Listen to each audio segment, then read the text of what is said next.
O maior sinal do retorno do Senhor Jesus Cristo a este mundo. No livro de Deuteronômio, capítulo 28 e Levítico 26, um completa o outro, estava determinado 2 castigos terríveis caso eles, o povo judeu, decidissem seguir o caminho da desobediência. No capítulo 28, as bênçãos dadas pela obediência. E será que se ouvires a voz do Senhor teu Deus, tendo cuidado de guardar todos os seus mandamentos que eu te ordeno hoje, o Senhor teu Deus te exaltará sobre todas as nações da terra, e todas estas bênçãos virão sobre ti e te alcançarão quando ouvires a voz do Senhor teu Deus. Bendito serás tu na cidade e bendito serás no campo. Segue-se a relação de bênção que está contida em Deuteronômio capítulo 28, versos de 1 a 14. A partir do verso 14, vem o outro lado da moeda, o castigo pela desobediência. Maldito serás na cidade e maldito serás no campo. Segue-se a relação de castigos e maldições. Deuteronômio capítulo 28, verso de 15 a 68. Nesse contexto, estava profetizado 2 grandes castigos para os judeus. O Senhor te levará a ti e a teu rei, que tiveres posto sobre ti a uma gente que não conheceste nem tu nem teus pais, e ali servirás a outros deuses, ao pau e à pedra. Filhos e filhas gerarás, porém não serão para ti, porque irão em cativeiro. Deuteronômio capítulo 28, verso 36 e 41. O primeiro castigo seria ir em cativeiro, prisioneiro para outro lugar, juntamente com o seu rei. O segundo castigo: comerás o fruto do teu ventre, a carne dos teus filhos e de tuas filhas, que te der o Senhor teu Deus, na angústia e no aperto com que os teus inimigos te apertarão. Deuteronômio capítulo 28, verso 53. O Senhor vos espalhará entre todos os povos, de uma até a outra extremidade da terra. Servirás ali outros deuses, que não conheceste nem tu nem teus pais. Servirás a madeira e a pedra. Deuteronômio capítulo 28, verso 64. No primeiro castigo, eles seriam levados prisioneiros para outra terra. No segundo, comeria os próprios filhos por causa do cerco e seriam espalhados por toda a terra. Moisés falou sobre o cativeiro, mas não disse aonde seria. O profeta Isaías profetiza o local. Naquele tempo, Merodach-Baladã, filho de Baladã, rei da Babilônia, enviou cartas e um presente a Ezequias, porque soube que estivera doente. Ezequias se agradou dos mensageiros e lhes mostrou toda a casa do seu tesouro: a prata, o ouro, as especiarias, os óleos finos, o seu arsenal e tudo quanto se achava nos seus tesouros. Nenhuma coisa houve, nem em sua casa, nem em todo o seu domínio, que Ezequias não lhes mostrasse. Então, Isaías, o profeta, veio ao rei Ezequias e lhes disse: que foi que aqueles homens disseram e de onde vieram a ti? Respondeu Ezequias: de uma terra longínqua, vieram da Babilônia. Perguntou ele: que viram em tua casa? Respondeu Ezequias: viram tudo quanto há em minha casa. Coisa nenhuma há dos meus tesouros que eu não lhes mostrasse. Então disse Isaías a Ezequias: ouve a palavra do Senhor. Eis que virão dias em que tudo quanto houver em tua casa, com quem te zeraram teus pais até o dia de hoje, serão levados para a Babilônia. Não ficará coisa alguma, disse o Senhor.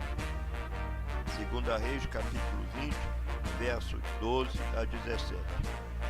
Este mesmo assunto estão registrados no livro do profeta Isaías, capítulo 40, versos de 1 a 6, E ainda em 2 Crônicas, capítulo 32, versos de 24 a 31.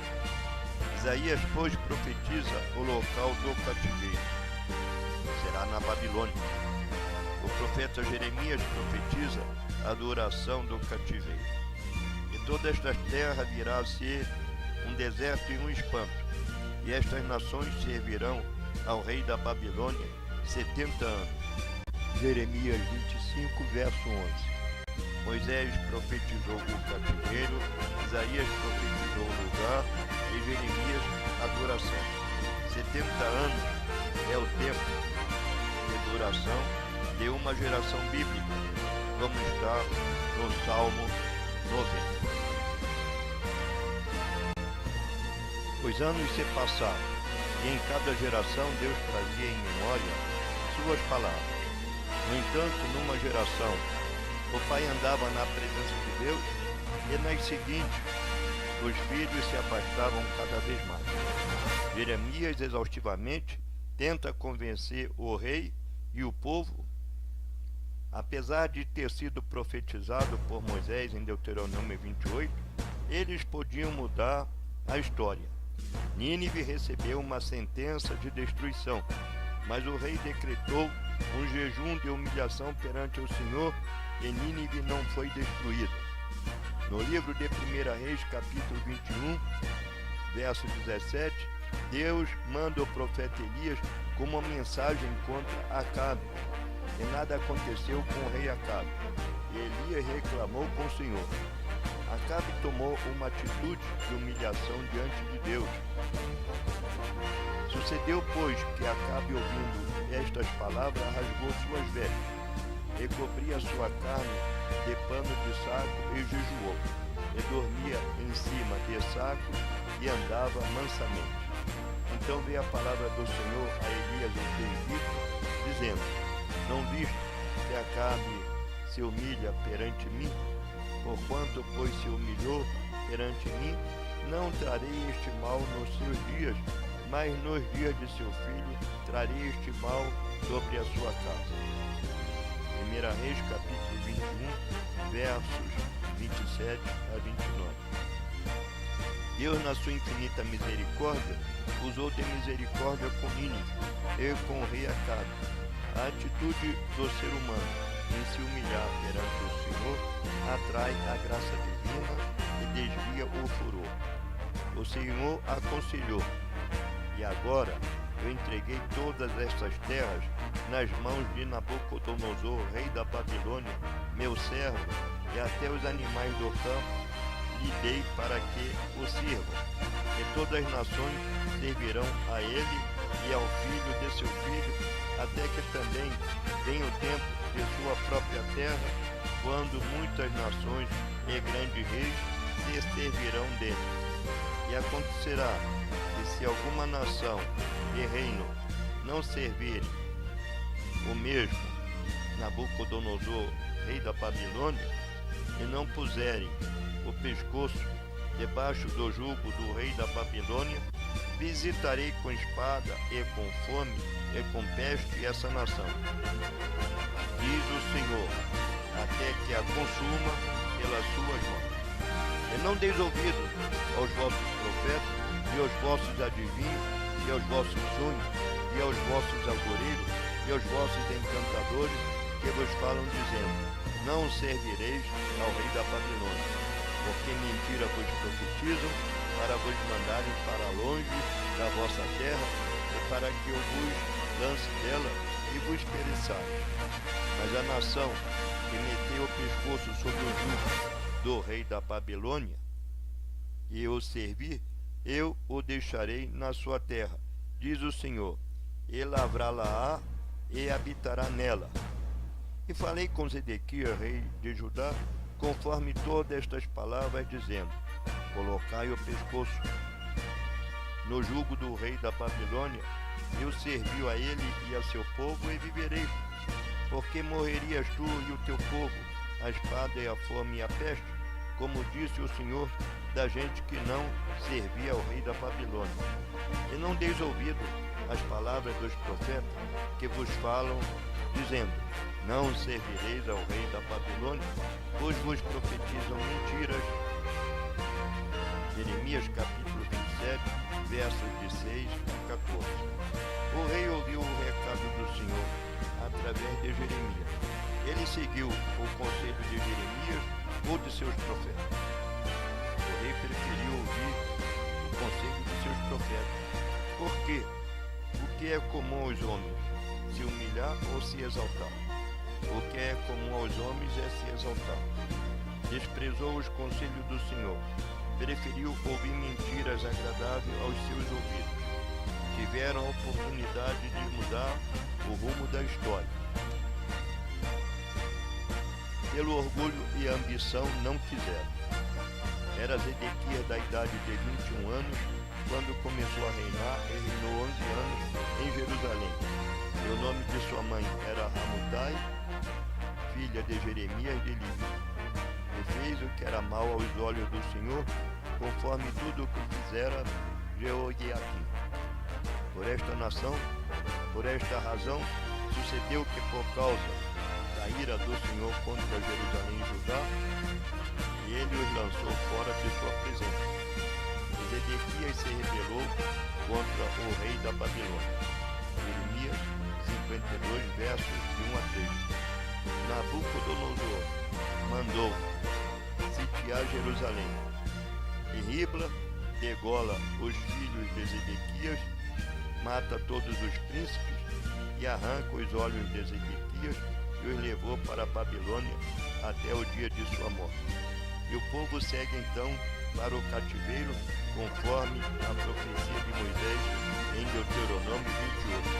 O Senhor te levará aqui a teu rei que tiveres força sobre ti, a uma gente que não conheces nem tu nem teus pais, e ali servirás a outros deuses, ao pau e à pedra.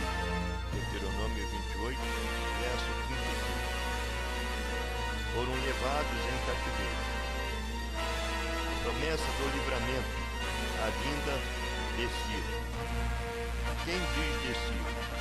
O meu pastor, que cumprirá tudo que me apraz, dizendo também a Jerusalém, se edificada, e ao templo, funda-te. Isaías 44, verso 28. Cerca de 100 anos antes, o Senhor fazia menção do nome do rei que abençoaria a Israel. O Senhor glorioso e único Deus fazia referência, através do profeta Isaías, ao rei da Pérsia. Assim diz o Senhor ao seu ungido, a Ciro, a quem tomo pela sua mão direita, para bater as nações diante da tua face. Por amor do meu servo Jacó e de Israel meu eleito, eu a ti te chamarei pelo teu nome e pus-te o teu sobrenome, ainda que tu não me conheças. O Senhor, glorioso e único Deus, fez referência, através do profeta Isaías, ao rei da Pérsia. Assim diz o Senhor ao seu ungido, a Ciro, a quem tomo pela sua mão direita, para bater as nações diante de sua face. Os anos se passaram e o povo estava no cativeiro. Um dia o profeta Daniel fez uma descoberta. Daniel descobre que os anos de cativeiro, os 70 anos, estavam para acabar. No ano 1º de Dario, filho de Assuero, da nação dos Medos, ao qual foi constituído rei sobre o reino dos caldeus, no ano 1º do seu reinado, eu, Daniel, entendi pelos livros que o número de anos de que falou o Senhor ao profeta Jeremias, em que havia de acabar as assolações de Jerusalém, era de 70 anos. E eu dirigi o meu rosto ao Senhor Deus para o buscar com oração e jejum, e pano de saco e cinza, e orei ao Senhor meu Deus, e confessei, e disse: Ah, Senhor Deus, grande e tremendo, que guarda o conserto e a misericórdia para com os que te amam, e guardo os teus mandamentos. Pecamos e cometemos iniquidade. Daniel 9, de 1 a 5. Se puder, leia todo o capítulo. Estando eu, digo ainda falando na oração, o varão Gabriel, eu tinha visto na minha visão, ao princípio veio voando rapidamente e tocou-me a hora do sacrifício da tarde. No princípio de tuas súplicas saiu a ordem, e eu vim para te declarar, porque és muito amado. Toma, pois, bem o sentido na palavra e entende a visão. Daniel 9, 21 a 23. Deus ouviu e recebeu a súplica e humilhação de Daniel. Um dia o rei Belsazar resolve dar um banquete. Manda pegar os vasos sagrados vindo do templo de Jerusalém, bebe vinho neles em homenagem aos seus deuses. Então, de repente, aparece a mão de um homem escrevendo na parede. Daniel 5, verso de 1 a 31. Disse Daniel: esta é a escritura que se escreve: Mene, Mene, Tekel e Farsim. Esta é a interpretação daquilo. Mene, contou Deus o teu reino e acabou. Tekel, pesado foste na balança e foste achado em falta. Veres, dividido foi o teu reino e dado aos medos e aos persas. Naquela mesma noite foi morto o rei dos caldeus, e Dario, o Medo, ocupou o trono com a idade de 62 anos. Daniel 5, de 26 a 31. Naquela noite, Belsazar deu um banquete. Todo o mundo caiu na orgia nefanda, e lá pela madrugada, todo mundo embebedado, não percebeu que o rio que passava pela cidade parou de correr. Ciro entrou pelo leito seco do rio e dominou a cidade. O rei Ciro da Pérsia se aliou a Dario, rei da Média. Ciro conquista a Babilônia e deixa Dario administrando. Cumprindo-se os 70 anos, para que se cumprisse a palavra do Senhor pela boca de Jeremias, até que a terra se agradasse dos teus sábados, todos os dias da desolação repousou, até que os 70 anos se cumpriram. Porém, no primeiro ano de Ciro, rei da Pérsia, para que se cumprisse a palavra do Senhor pela boca de Jeremias, despertou o Senhor o espírito de Ciro, rei da Pérsia, ao qual fez passar pregão por todo o seu reino, como também por escrito, dizendo: assim diz Ciro, rei da Pérsia: o Senhor Deus dos céus me deu todos os reinos da terra e me encarregou de lhe edificar uma casa em Jerusalém, que está em Judá. Quem dentre vós e de todo o seu povo que suba, e o Senhor seu Deus seja com ele. 2 Crônicas 36, 21 a 23. O Senhor, glorioso e único Deus, tem referência através do profeta Isaías ao rei da Pérsia. Assim diz o Senhor ao seu ungido, a Ciro, a quem tomo pela sua mão direita para bater as nações diante de sua face. Por amor do meu servo Jacó e de Israel meu eleito, eu a ti te chamarei pelo teu nome. Busque o teu sobrenome, ainda que tu não me conheças. Isaías 45, versos de 1 a 4.